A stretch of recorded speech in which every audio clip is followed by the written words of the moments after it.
Matt Berner, you're taking a look at the Stronach 5 sequence for Friday, November the 30th. 5 races across the Stronach family of tracks. Only 2 tracks going to be featured this week, Laurel Park and Golden Gate Fields. This is always a fun sequence. It's 5 races, $1 base bet, 12% take up, but this week, some added incentive, an $88,000 carryover. This is sure to pay nicely. It's an interesting sequence. You've got, I wouldn't say giant fields, but you've got competitive fields. Fields where you can make some cases for some interesting horses. And really, again, with that carryover, I'd imagine you're going to have a good influx of fresh money in here. Certainly a sequence you're going to want to take a look at, as I have done with all these other videos. I'm not giving you tickets. I'm just giving you some ideas, throwing some horses out there. Take them or leave them. It's up to you. Let's kick things off with the first leg. It's the 8th race at Laurel Park. It's an optional claimer, 6 furlongs in the main track. How about 3, 5, 7? Those would be the horses that I think I would be most interested in. The 3 is Shane's Jewel, going out for Jamie Ness. Most recently, tried the City of Laurel in against Much Too Difficult. Drops back down in here for a $35,000 tag. Has big speed in a race where I think there's a scenario where Shane's Jewel could shake loose and get out to the front. I think certainly a horse that you want to consider. The 5 is Home Run Maker, highest last out buyer in the field for Jeremiah Engelhart with an 80 highest last out raw time form US rating with a 103. The 2 tries at Laurel Park, once a victory, once a 3rd place finish. I think this distance obviously works very well and could work out a nice sort of stalking position if you don't think the 3 horse could potentially wire this field. And then the number 7, Eastern Bay. Eastern Bay is a horse. The interesting thing, this is one that maybe you want to take a little bit of a deeper look at. The 3 most recent races, none of them look particularly good. The most recent one, though, had a little bit of an awkward start, and I think that really compromised this one's chances. Draw a line through that race. 2 starts back. That was all the way back in April at Charlestown. Clearly something went wrong. Draw a line through that race, and then you had that state bred, not for love stakes, 3 starts back. Certainly a disappointing effort, but now you finally get back into, I think, a reasonable level, and you had a number of efforts consecutively here at Laurel Park. 86, 96, 85, 78. I recognize 3 of those races came over racetracks with moisture in them, and this horse is a perfect 4 for 4 on a wet track. But I still think as a little bit of an interesting sort of maybe middling price, maybe Eastern Bay is one that you want to consider in the opening leg, leg A of this Stronach 5. We go on to the 9th race at Laurel. It's the 2nd leg of this thing, and it's an allowance race. It's restricted for 3-year-old fillies. I think this is an interesting spot where, I should say 3-year-olds and up. It's an interesting spot where you've got a field of 9 in here. I think there's many more nibblers than necessarily winners in here, and that's why I'm going to look at 2 horses in particular, but one of them, if you really needed to narrow down, I think I would consider Elevated Vision, the number 3 for Phil Schoenthal. Most recently, that 100 raw time form US rating. I know it came on turf, but you just have to go 2 starts back to see that 70 buyer, that victory on the main track. This horse is a perfect 2 for 2 on the main track. I think there's a lot to like about Elevated Vision. I would imagine many people will be using this horse.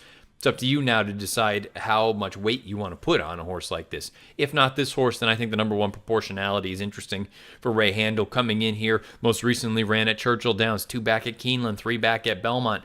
Coming into Laurel, horse hasn't run here in quite some time. Haven't seen him since over the summer, but this horse has had some success here.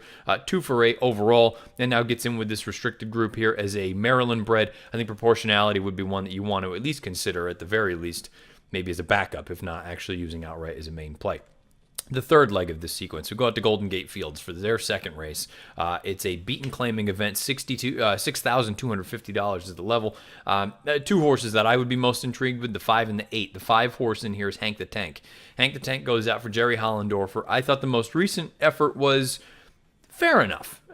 Christo Sky, who was also in this race, won that race that day. But considering that was in an open $8,000 claiming event, the runner-up Awesome Silver came back and was a next out winner. And I think from a tactical standpoint, Hank the Tank could work out a nice trip in here. He's one that I certainly would want to be considering in here. But I'm really intrigued with the 8 Tiz Indy, because I don't think there's a heck of a lot of speed in this race. And if you don't think, let's just say you don't think Tiz Indy is going to be capable of wiring the field. Part of the reason I like Hank the Tank, he could be sitting just in and inherit this thing. But I think Tiz Indy has a legitimate chance to upset this thing. All 4 victories outright on the lead, and I recognize from a class standpoint probably a little bit less than the other horses in here. But the highest last out buyer in the field with the 72, when this horse has been allowed to get out there and just wing it on the front end, you have buyers of 72, 77, 82, 71. This horse has run a number of races that, strictly from a speed figure standpoint, are fast enough and certainly capable enough to win in a spot like this. Also 4 for 10 over the Golden Gate surface. I just think Tiz Indy is a little bit interesting in here. Certainly a horse that I would want to be using for John Martin. We move on to the fourth leg. Now, this is going to be going back to Laurel Park, and it's a $16,000 maiden claiming event.